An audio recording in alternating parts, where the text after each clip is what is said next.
नमस्कार दोस्तों, स्वागत है आप सभी का एक बार फिर हमारी चैनल पर। मित्रों, अगर आप भी अपनी लाइफ में कुछ नया सीखना चाहते हो तो इस चैनल को अभी सब्सक्राइब करें। अगर आपके घर में धन नहीं रुकता है तो नहाते समय औरतें यह उपाय जरूर करें। अचानक धन प्राप्ति होती है। इसके अलावा जो औरतें कपड़े खोल कर नहाती हैं, अर्थात उनके लिए भी खुशखबरी है। मित्रों, एक समय शिव जी महाराज पार्वती के साथ हरिद्वार में घूम रहे थे। पार्वती जी ने देखा कि समस्त मनुष्य गंगा में नहा नहा कर हर हर गंगे कहते चले जा रहे हैं। अगर आप यह कहानी सुन रहे हैं तो पूरा सुनिएगा, क्योंकि आधा अधूरा ज्ञान सही नहीं होता। इसके अलावा हे मां लक्ष्मी, जो भी भक्त हमारी इस वीडियो को लाइक करें और चैनल को सब्सक्राइब करें, उनके घर में धन की कभी कोई कमी न रहे, उनका घर हमेशा धन से भरा रहे। दोस्तों, भगवान के नाम पर कंजूसी न करें। सबसे पहले अपनी पूरी सच्ची श्रद्धा से कमेंट में हर हर महादेव, ओम नमः शिवाय, राधे राधे जरूर लिखें। दोस्तों, जब पार्वती जी ने देखा कि समस्त मनुष्य गंगा में नहा नहा कर हर हर गंगे कहते चले जा रहे हैं, परंतु सभी दुखी और परेशान हैं, तब पार्वती जी ने बड़े आश्चर्य से शिव जी से पूछा कि हे महादेव, गंगा में इतनी बार स्नान करने पर भी इनके पाप और दुखों का नाश क्यों नहीं हुआ?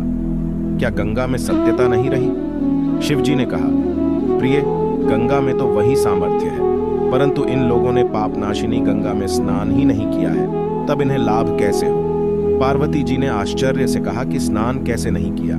सभी तो नहा कर जा रहे हैं, अभी तक इनके शरीर भी नहीं सूखे हैं। शिव जी ने कहा, यह केवल जल में डुबकी लगाकर आ रहे हैं, तुम्हें कल इसका रहस्य समझाऊंगा। दूसरे दिन बड़े जोर की बरसात होने लगी। गलियां कीचड़ से भर गई। एक चौड़े रास्ते में एक गहरा गड्ढा था। चारों ओर कीचड़ भर रहा था। शिव जी ने लीला से ही वृद्ध रूप धारण कर लिया और विवश की तरह गड़ा में जाकर ऐसे पड़ गए जैसे कोई मनुष्य चलता चलता गड्ढे में गिर पड़ा हो और निकलने की चेष्टा करने पर भी ना निकल पा रहा हो।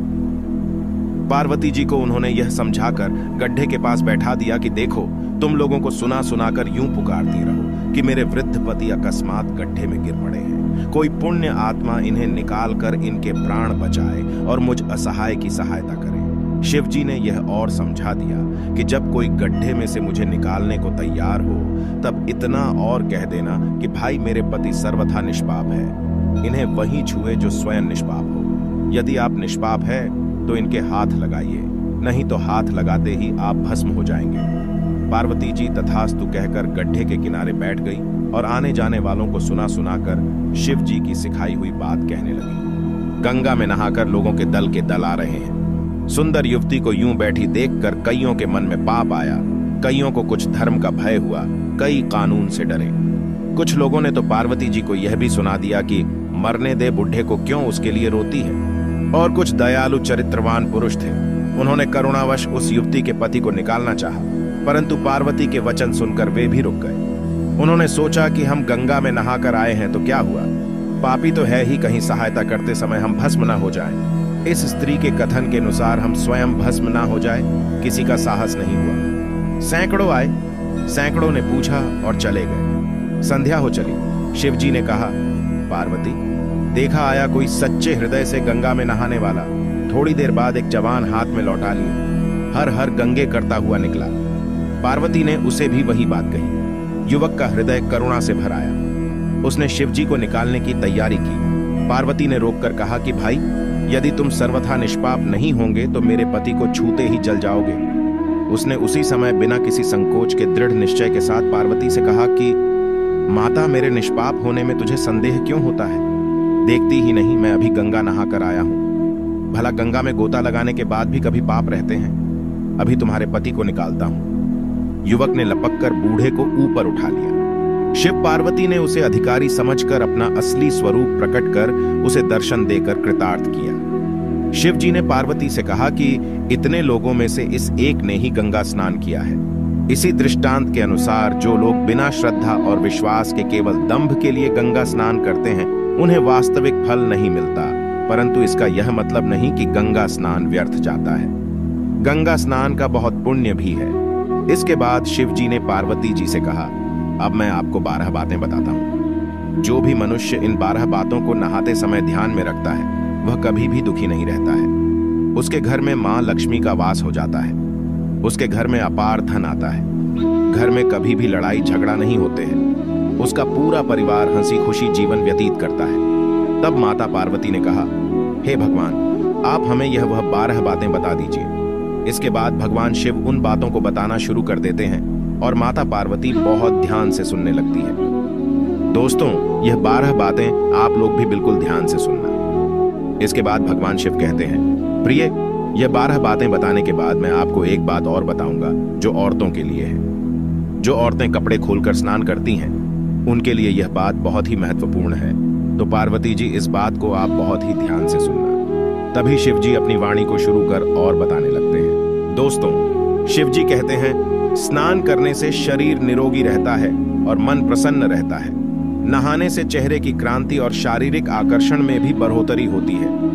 अगर इस नित्य कर्म के दौरान कुछ बातों का ध्यान रखा जाए तो आध्यात्मिक से भी ज्यादा लाभ पाया जा सकता है। नहाने के क्रम में जिन बातों का ख्याल जरूरी रखा जाना चाहिए, अब उन बातों के बारे में बताने जा रहा हूं। प्रिय, आप इन बातों को बिल्कुल ध्यान से सुनना। नंबर 1, स्नान करने के बाद लोग शुद्ध होकर पूजा पाठ आदि सारे काम करने के योग्य बनते हैं, इसलिए सुबह को ही स्नान कर लेना चाहिए। नंबर 2, शास्त्रों में कहा गया है कि स्नान करने से इन 10 गुणों की प्राप्ति होती है: रूप, तेज, बाल पवित्रता, आयु, आरोग्य, निर्लोकता, तप और मेधा। नंबर 3, लक्ष्मी, धन, पुष्टि व आरोग्य और स्वास्थ्य चाहने वालों को हर मौसम में और हर दिन स्नान करना चाहिए। नंबर 4, शास्त्रों में कहा गया है कि सुबह स्नान करने से पाप का नाश होता है और पुण्य मिलता है।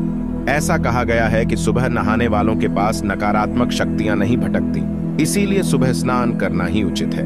नंबर 5, बीमारी की हालत में सिर के नीचे से ही स्नान करना चाहिए। गीले कपड़े से शरीर को पोंछ लेना एक तरह का स्नान ही कहा गया है। नंबर 6, सुबह की लालिमा छाने से पहले ही स्नान लेना श्रेष्ठ माना गया है। नंबर 7, तेल लगाकर और देह को मलमल कर नदी में नहाना मना है। इसकी जगह नदी से बाहर निकलकर तट पर ही शरीर साफ करके तब नदी में डुबकी लगाना उचित है। नंबर 8, जिन घाटों पर कपड़े धोए जाते हैं वहां का जल अपवित्र माना गया है, इसलिए वहां से कुछ दूर हटकर ही नहाना चाहिए। नंबर 9, नदी में 11 या 21 डुबकियां लगाना अच्छा बताया गया है। नंबर 10, पवित्र नदियों में कपड़े निचोड़ने की मनाही है। नदी में किसी तरह की गंदगी नहीं बहानी चाहिए।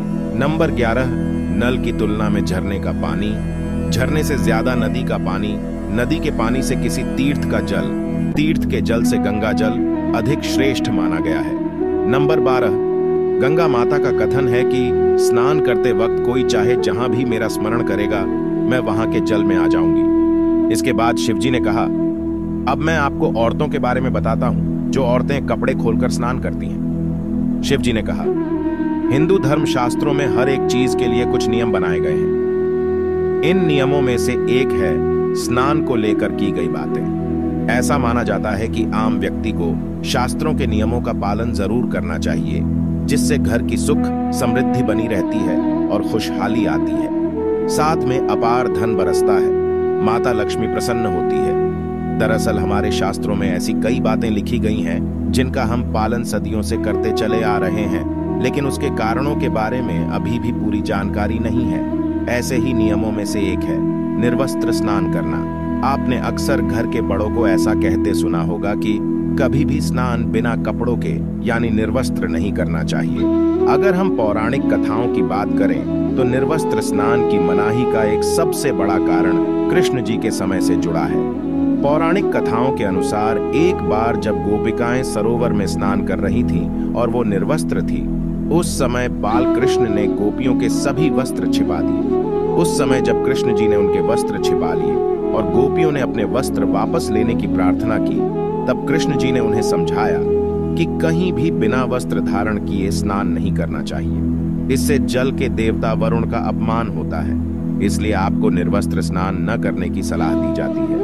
अगर आप नहाते समय यह सोचते हैं कि बंद कमरे में कोई आपको नहीं देख रहा है, तो ऐसा गलत है, क्योंकि ईश्वर आपको हर स्थान पर देखते हैं।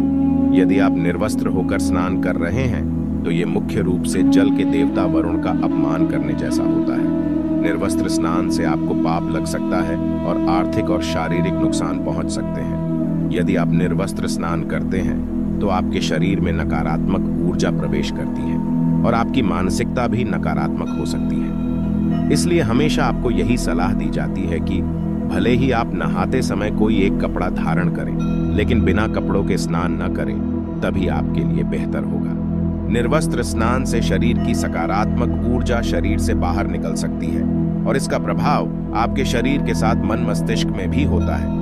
गरुड़ पुराण के अनुसार जब आप स्नान करते हैं तब आपके पितृ यानी मृत पूर्वज आपके आसपास मौजूद होते हैं। यदि आप निर्वस्त्र स्नान करते हैं तो आपको पितृ दोष लग सकता है। ऐसे स्नान करने से आपके पितरों को तृप्ति नहीं मिलती है और ये घर में पितृदोष का कारण बन सकता है और ये वस्त्रों से गिरने वाले जल को ग्रहण करते हैं जिनसे उनकी तृप्ति होती है। निर्वस्त्र स्नान करने से पितर अतिरिक्त नाराज होते हैं जिनसे व्यक्ति का तेज बल, धन और सुख नष्ट होता है। इसलिए कभी भी निर्वस्त्र होकर स्नान नहीं करना चाहिए। पुराणों के अनुसार नहाने वाला पानी पूर्वजों के हिस्से जाता है और निर्वस्त्र होकर नहाने से इसे पितरों के समक्ष बिना कपड़ों के नहाना माना जाता है। शास्त्रों में ऐसी मान्यता है कि यदि कोई निर्वस्त्र स्नान करता है तो माता लक्ष्मी उससे रूठ सकती है। इससे आपकी कुंडली में धन हानि के योग्य बन सकते हैं और आपकी आर्थिक स्थिति खराब हो सकती है। इन्हीं कारणों से आपको निर्वस्त्र स्नान ना करने की सलाह दी जाती है और शास्त्रों में भी इस बात की मनाही है। दोस्तों, अगर आपको ये जानकारी अच्छी लगी तो वीडियो को लाइक और चैनल को सब्सक्राइब करना ना भूलें। फिर मिलते हैं कुछ नई जानकारी के साथ। तब तक के लिए हर हर महादेव।